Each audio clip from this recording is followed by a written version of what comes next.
Next session is on sport. I'll just introduce myself. I'm Professor Alan Rice from the new Institute for Black Atlantic Research at the University of Central Lancashire in Preston. You can ask questions about me about it later in the final session, but just one brief advert. We've got a conference on, or a symposium on lost children, Northern Britain and the Black Atlantic, which will take place on April the 30th and May the 1st at Preston and at the Bronte Parsonage in Haworth. And our guest speaker for that is Carol Phillips, who will be launching his new novel, which is a prequel to Wuthering Heights. So I'll just take my chair's privilege to tell you about that. There's a poster about it in the lobby. Okay, so that's my chair's privilege over. I'm going to introduce Gary Shaw, who's going to talk to us about boxing. He's a long-running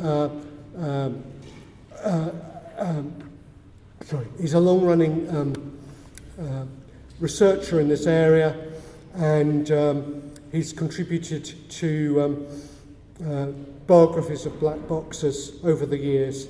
So I'd like him to introduce his talk now. Gary Shaw.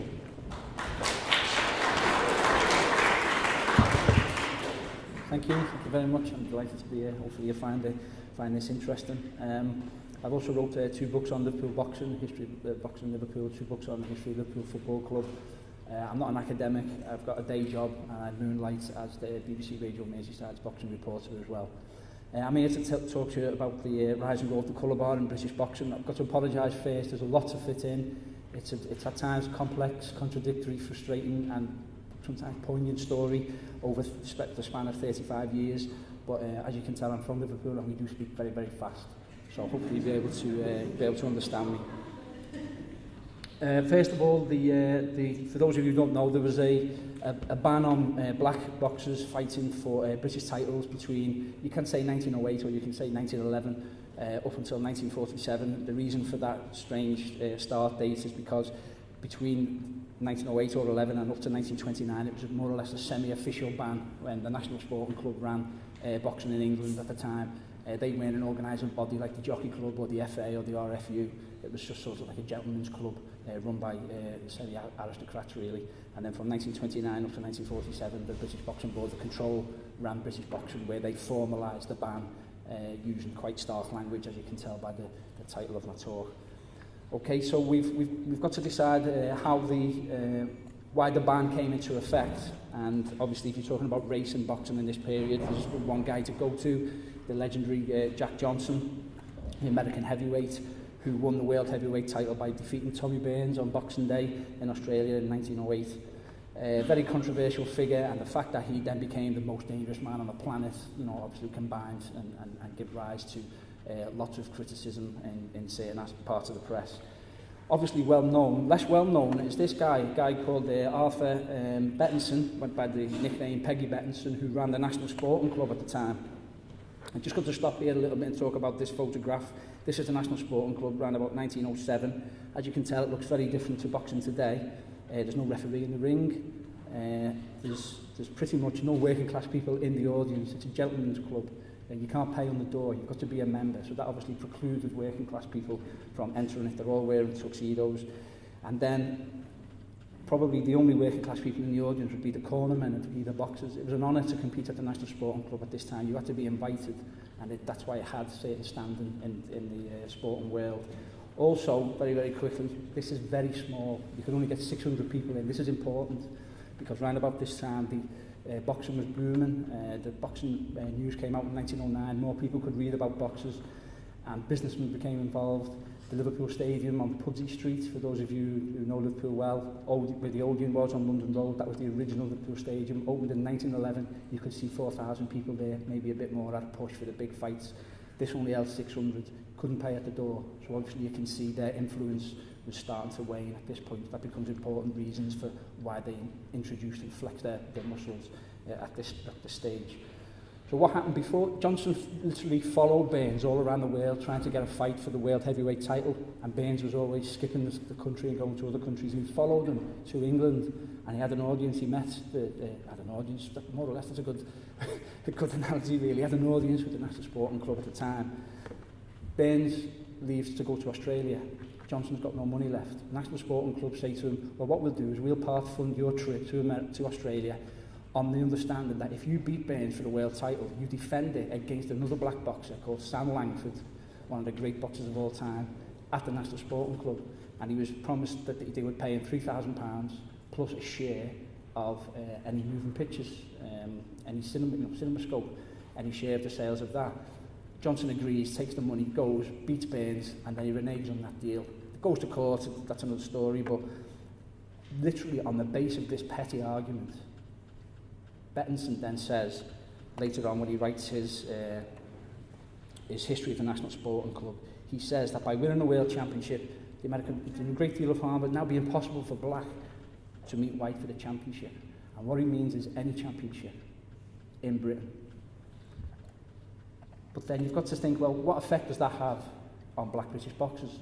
Black population in England, very, very small. Number of black boxers, even smaller. Number of boxers who were good enough to compete for titles, smaller still. Pretty much none. But the 1910s, you had a succession of a whole host of black American boxers who fought in England, very, very popular, against black men, against white men, and I've selected a few here. All of these men fought in Liverpool. This is Aaron Brown, who was world welterweight champion in 1904, an American. By now, his career is in decline, but he was still very popular, being an ex-world champion. People wanted to see him. He fought at Pugsley Street, fought there loads of times. This is Jamaican boxer Sammy Minto, again, probably between 1905 until 1928 when he retired. Probably had near about 300 fights all over the country, very, very popular. And then you come to two greats of boxing history. On the left, Sam McVeigh, on the right, Joe Jeanette. Both again fought in Liverpool. Really, these are two of the best boxers who've ever fought in Liverpool. McVeigh and Jeanette were both denied chances to fight for the world title after Johnson won it because he wouldn't defend it against a black man because he knew he wouldn't make as much money if he defended against a white man. In 1908, McVeigh fought Jeanette in France, where all of these boxers are very popular, in a fight that the French boxing authorities billed as being for the world title. So you can see they were quite happy to say that these men were fighting for world titles, but Britain wasn't. There's one guy missing off that list, and there's a guy from the Ex-Boxers Association here, Liverpool Ex-Boxers Association here, and he'll know who that is, and it's the great Sam Langford, the greatest boxer who never fought for a world title. Fought in Liverpool, fought in Britain. In February 1911, in London, Langford fights the Australian champion, Bill Lang. If you want to do a search on Google, you can find it's about 40 minutes of this build up to this fight. You can see him train, you can see him fighting. I've just got a little photo from the end. He absolutely destroys Lang. No problem at all. That black is meeting white in a boxing match in England. Later on in the year, Bombardier Billy Wells, the British heavyweight champion, the guy who hits the gong with the original rank movies, he signs a contract to fight Jack Johnson for the world title. 10,000 tickets are sold in London. This picture is taken from the Boxing News in the weeks leading up to the fight. It's done, it's dusted, it's going to happen. The interest is immense.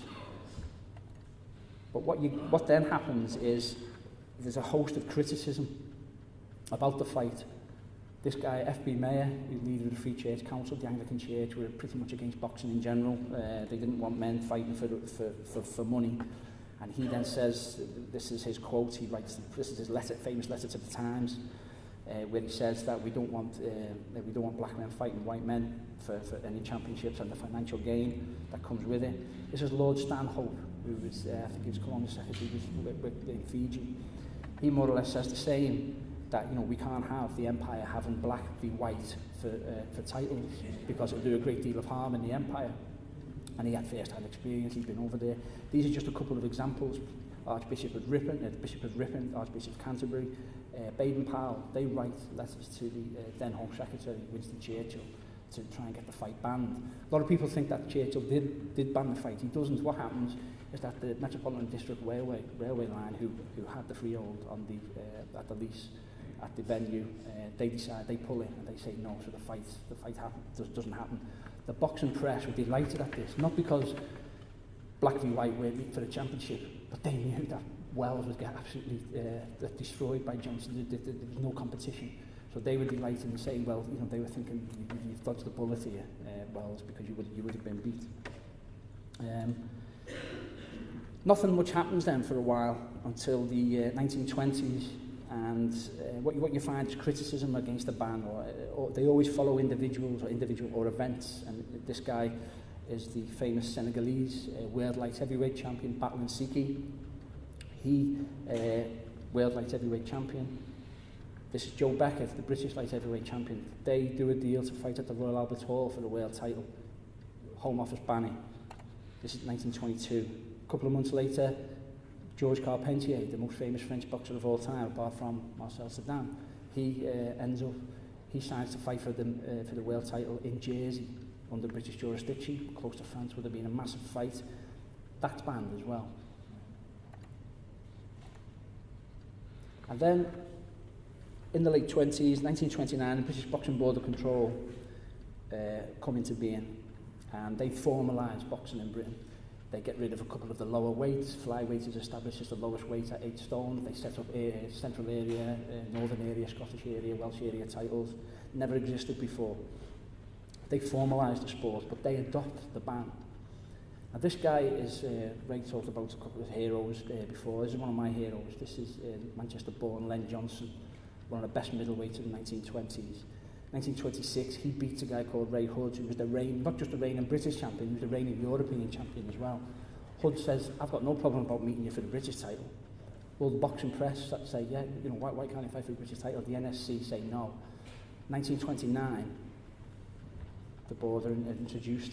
And this is a quote from the Manchester Guardian, who was saying, why should a man be barred from, merely because he has to be coloured? So he has the backing of his local journalists, his local sports journalists, local media.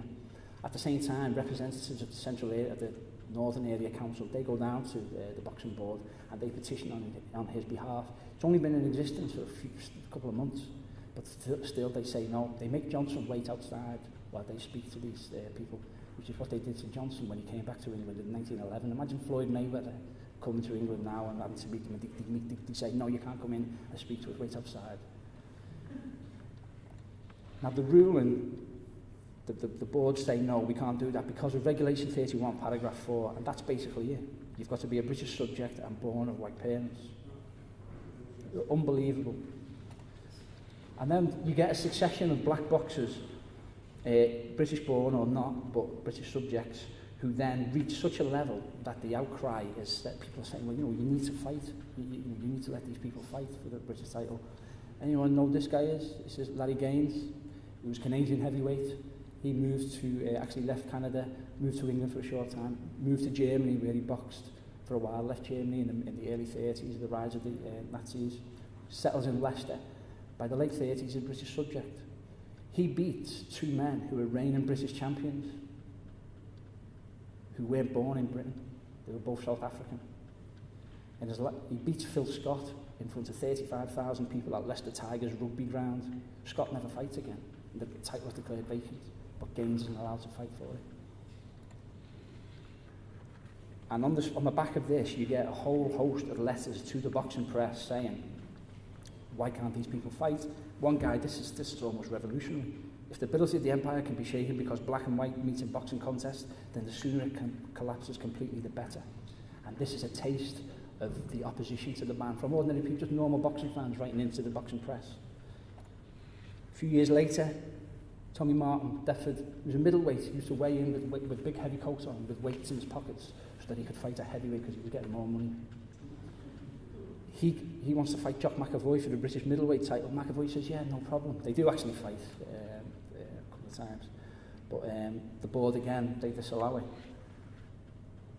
And the boxing press then say the sooner this ridiculous regulation is removed from the rules of the board, the better. That's 1937. 1938, Richie Quintana, one of Liverpool's greatest boxers, came from British Guyana, flyweight. In his very first fight, he fights a guy called Tut Wally from Stoke. 2 fights previous to that, Wally had just lost for the European title. He destroys Wally. And then he goes on a run of 31 wins. And very, very quickly. The board say that he can't fight a guy called Manchester, a guy called Phil Milligan. Not because he's white and Tanner's black, but because they say Milligan isn't of a good enough standard to fight Tanner. Milligan, in his previous fight, had just lost to Jackie George. Jackie George was the number 2 flyweight in the world. So basically they're saying this guy is like one of the top 5 boxers on the world. He settles in Liverpool, raises a family. He, the Second World War sort of cuts in, the outbreak of the Second World War sort of cuts into his career a little bit. By the time 1940-41, his career is probably, he's over the best of his career. He fights for the Empire title twice, loses to the great Jackie Patterson, and in an amazing fight in the outdoors, in Dundee, on New Year's Day, he fights Jim Brady for the Empire title. And apparently he was so cold they smeared his body with chili paste as he was warming up because he was so cold. Now, the Second World War is interesting because really this is the beginning of the end of the colour bar, for one obvious reason, and one maybe not so obvious. The obvious reason centres around black men fighting in Britain for the country in the war, but they're not allowed to fight the British title. This guy, there's only 2 known photographs of this guy I've ever seen. This is taken from a postcard. The other photograph was in a London newspaper where he's in the Home Guard putting out fires after the Blitz. This is a Jamaican welter stroke middleweight called Stafford Barton. Barton beats our own Ernie Roderick in a non-title fight, 1934-35. By the start of the war, again, best days of his career over, but he's still good enough to compete near the top level. 1940, like lots of Jamaicans, he joins the RAF, the outbreak of the war. He's stationed in North Africa, and he flies. He's part of a huge bombing mission on a ball bearings factory just outside Genoa in June 1944. His plane crashes into the countryside and he dies. He's buried in the Commonwealth War graves. It's on my bucket list to do before I die, to go and see this guy's grave. James Butler was the most important boxing journalist at the time, like Steve Bunce today. And he writes, he has a column for the Daily Express. This news emphasises, calling this ruling disgraceful. And there it is, he puts it into a nutshell. They're not allowed to box for a title of the country for which he's prepared to fight and die. And Barton did die. There's also another reason why the ban then becomes nonsensical at the end of the war. Everyone knows who this is. There's a young photo of Randolph Turpin, yet to be called Randy Turpin, when he beat Sugar Ray Robinson for the world title in the early 50s. 1939, the ABA championships, the amateur boxing championships, were suspended because of the war, introduced again in 1944, at which point Turpin is a chef, a Royal Navy chef, a cook. He wins the ABA title. Following year, 1945, he wins another ABA title. What does he do then? He turns professional. When he turns professional, October 1946, front page of the boxer, there's no photographs of boxers, there's no fights, the front page is entirely text with the headline, let's get this thing put right. And basically the first 2-3 pages of this the October issue of boxing is saying we've got to get rid of this ban. It's ridiculous. You can't have men prepared to fight and die in the war and they can't fight for British titles. And there's another ridiculous situation. This guy was the amateur champion of Britain regardless of his colour. 1926, people might remember Peter Benasco. Peter Benasco was our very own boxer, and I think he was the first black amateur champion. He was a schoolboy champion in 1926. Became a fighter, professional fighter, had a modest career, and then became a boxing manager after the war. So the amateur side of the boxing, no problem at all in being able to fight for the title. But now that he's turned professional, Turpin can't fight for it. Another event as well, which not many people mention, is just after the war finishes. The guy on the right here is Cliff Anderson, who's one of our top featherweights, 9-stone men from British Guyana, comes to England, very, very quickly gets highly ranked. And what he does in a fight, which I've been unable to find any video of or a photograph of, he fights a Jewish boxer from Aldgate called Al Phillips, Tiger Al Phillips, for the Empire title. At the time, Phillips is the reigning European and British champion as well, but he's not allowed to fight for them. He can only fight for the Empire title. 15-round fight in London in front of thousands of people. Some reports say that he decked Phillips 9 times. Other reports say he decked him 7 times. He blitzes Phillips, absolutely destroys him. And then when the decision is given at the end of the fight, referee only, no judges, the decision is given to Phillips. What do you think happens after this? Do you think people just, okay, there's a riot? There's a riot. People are throwing chairs into the ring. People are fighting outside. The police get called in. A couple of months later, there's questions in the Houses of Parliament, and people are saying, what's happening here? And the boxing board meet with politicians, and they say, and the excuse that they give all the time, fights between black men and white men, they're not popular. They're not popular. We shouldn't have them. They're not that popular. On the back of this, and I've never seen this before, what happens next, the photo I'm going to show you next. Never seen it before, never seen it since. The boxing press are so disgusted at this decision that what they do is they say, Anderson, in our eyes, is a champion. And to prove that, we're going to give him a belt. And we want you to give us some money to pay for it. And there's a public subscription. And there's a little, people sending in postal orders. Never seen this before in my life. They give him a belt. There's obviously interest in a rematch between them. And this, the rematch is, thankfully, videoed. You can find it. It's a fabulous, about 11-minute long clip. It shows you some of the fight. 10,000 people again at Olympia in London. And whilst he's training, this is what British Pate News do.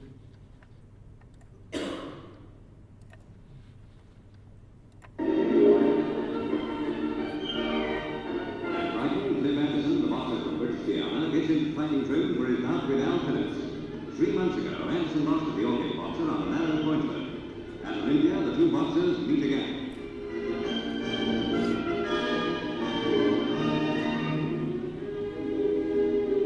British, Empire and European featherweight champ, Phillips will only defend his Empire title against Anderson. The British Boxing Board of Control does not permit a coloured man to fight for a British title. A British boxer can take a title from a coloured fighter if he can. In a country which long ago stopped judging a man by the colour of his skin, this antiquated prejudice should go.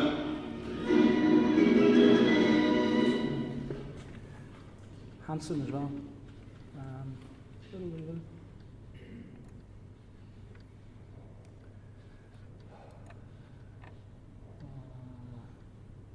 What do I do now? Oh yeah, I've got it.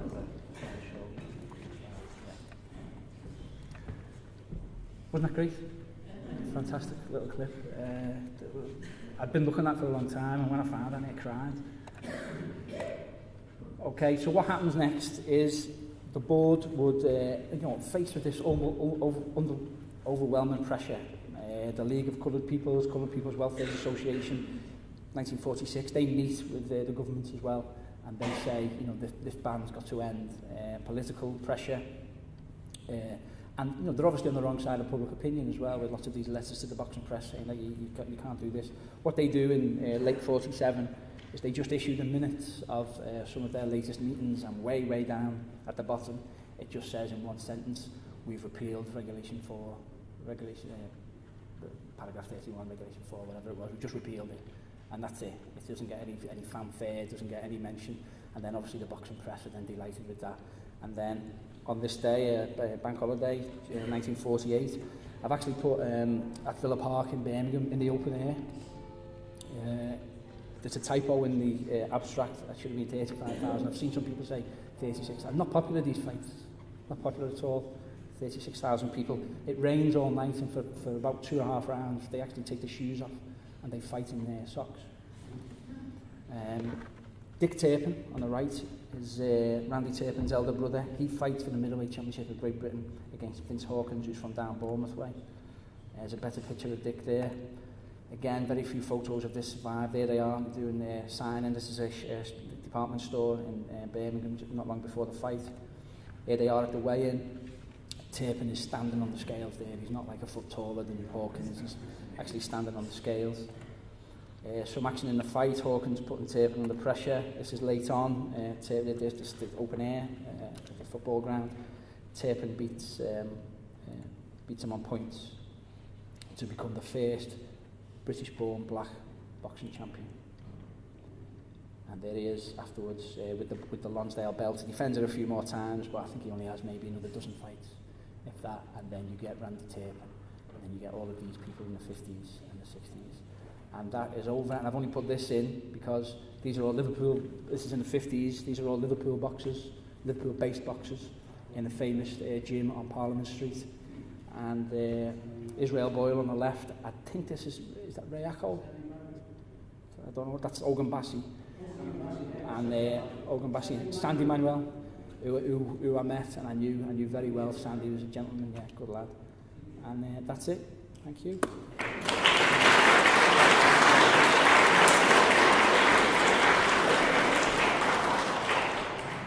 Thank you very much.